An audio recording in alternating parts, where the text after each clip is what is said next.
Nerf rival blasters, or in general, high impact round blasters, were never really something that interests me when it came to the world of dart blasters. I'm always the full length, half length, mega, and even sometimes vortex kind of guy.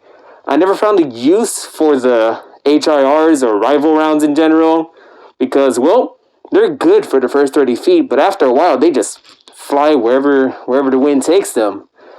And then the other thing too was magazine system was awkward, having this long jutting stick, whereas the Talon mag's like right here, a lot more sleeker, holds 15 rounds, whereas this long boy only carries 12. So yeah, the accuracy, the cost of the ammo, especially if you want to buy genuine rival rounds, and in general just the weird environment that HIR rounds bring was just something that turned me away. It was only until recently, especially when it comes to like HVZ games with like stock class blasters, where I started giving rival a chance, first in the form of the takedown. I got this one at Target for $15 because of Black Friday sales all month long in November. And overall, I do like it. Granted though, the grips were a bit slippery, so I put grip tape, especially on the pump as well. And I did a bit of modification, mainly just re-lubing the whole thing and also taking out the lock so I could prime and de-prime.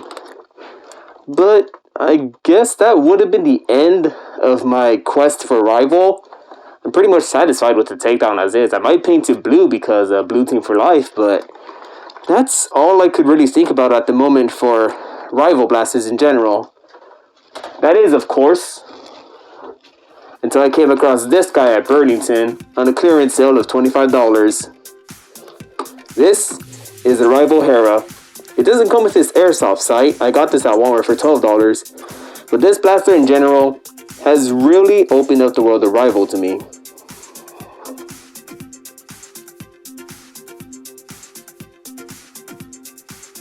The Nerf Rival Hera is essentially the Strife of the rival line. Basically, by holding down this rev trigger, which your middle finger or whatever finger you have, it starts up the fly wheels. Two, in this case, big wheels that basically squeeze the ball out, or if you're using a Strife, squeezes the darts out at a velocity, however you like, whether it's stock at 60 FPS or modifying it as high as like 200 FPS if you have an FDL. So yeah, you hold down that trigger, turns up the motors, pull this trigger, it either moves a stick to push the rounds into the wheels, or for the case of the Hera, it spins a little like propeller fan thing that just like slaps the balls into the wheels. Oh my gosh, I couldn't have worded that any better. This guy does take magazines, which is why I got this guy. I got the one round loaded in here, so simply put, throw this guy in here. Here, a headphone warning. Rev up the motors and fire. That's how it works in this case. This one's semi-auto, so you do have to be tapping that trigger every time you want to fire a round. But otherwise though, it's a very good blaster. The downside when I opened this guy up and wanted to see how it was powered was that it took C batteries. 6 dummy thick C batteries inside this dummy thick tray that, you screw this open, you throw it in there and it's ready to go. Granted, there was such a thing as a rechargeable pack that existed, but nowadays, if you want to find that, you're gonna have to be willing to cough up like $60 on eBay or something just to get one off of a person, because they don't do it anymore. The Rival Hera has been around since 2016, 2017, so the chances of you finding one of those in store, even at the Goodwill, is basically next to none. So, in order to remedy the issue of not having to use C batteries because of how expensive and big they are, while at the same time having some form of, affordable, reusable energy source, or more like just affordable. If I had rechargeable batteries, then it would be renewable. I wanted to find a solution to that, and as it turns out, as I said, this guy basically is like the Nerf Strife of Rival. Therefore, the internals are just like the Nerf Strife. So, what did I do? Well, I cracked this guy open, rewired everything with 18 gauge wire, and threw in a 6-pack of double A's. Yes, you heard me right. This thing is able to hit that 100 FPS par that Rival is set at using just 6 AA batteries. In my case, I'm using Ultimate Lithium or Lithium AA's just because they bring out a bit more current and are a bit more long-lasting and temperature resistant to alkalines. But even with alkalines, they did the job. I'll give you guys an internal look in a moment.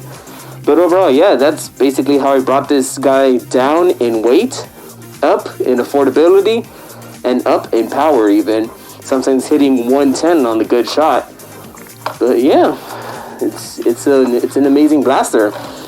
It was really affordable at $25, whereas the MSRP was $60. And now, with the new power source being a lot more affordable and more widespread available than the rechargeable battery pack, I could just throw in AA's or get a rechargeable pack, throw that in, plug it in through the XT30 connector, pew around, and if it runs out, connect them to the wall, recharge, rinse and repeat. So yeah, that's enough chit chat here. There isn't much to this. Everyone should know about the Hera by now if you've been a avid Nerf fan since, the days of the old Max Force lines or something. So yeah, with that being said, I'm gonna finish up talking here. Onto the segment where I give you guys an internal look, the crony test, and even a range test. This has been Spartan, and I hope to see you guys next time. Really hope you guys enjoyed the quick look at the Hera, its legacy, and what it brings, especially for me personally, in 2021.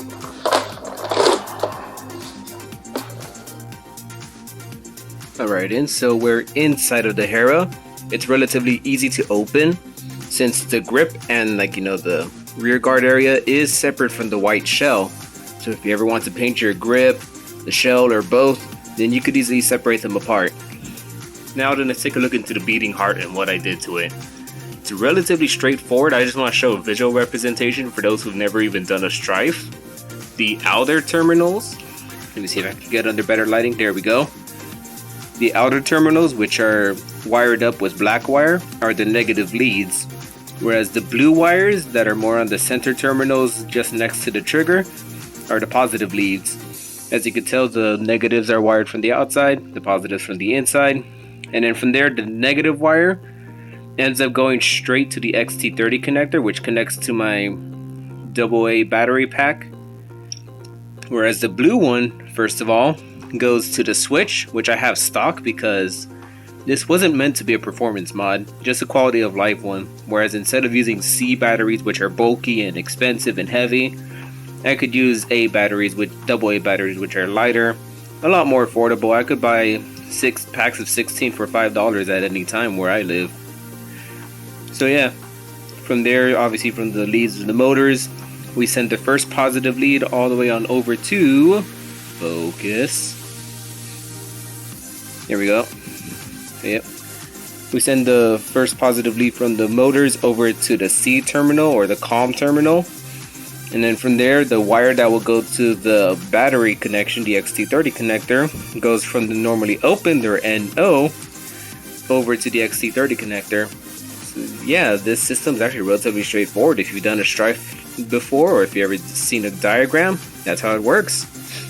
Positive leads on the inner circle, and then negative leads on the outer circle. From the positive lead over to the COM, and then from the normally open to the battery source or the power source. It's basically how it goes. Whereas the negatives, as I said, goes from the motors straight to the power source. So yeah, that's a look on the inside. I opened this guy up because I misaligned the gears for the trigger.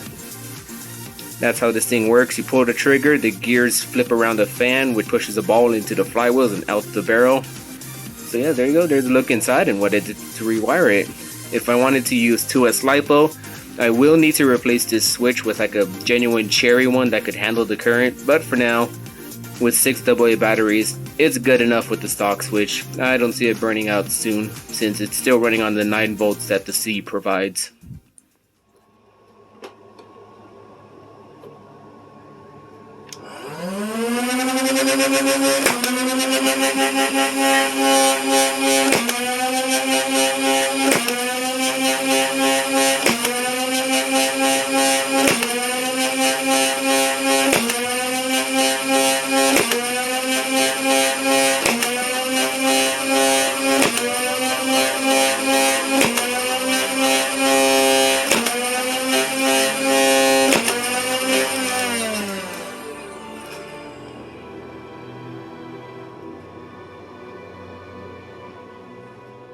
It's a windy day outside, so excuse the microphone quality.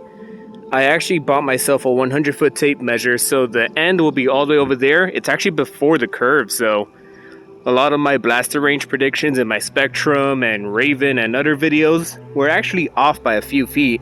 The blasters actually went farther than what I claimed them to be at. So with that being said, I have 6 rounds loaded in here, 6 rounds willing to sacrifice themselves into the void. So yeah, we'll be doing 3 flat and 3 angled. See which ones could get as near to the 100-foot mark as, you know, rival claims.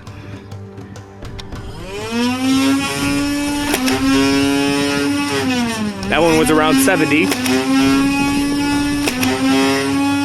That one got a good hop up. Now let's try angled.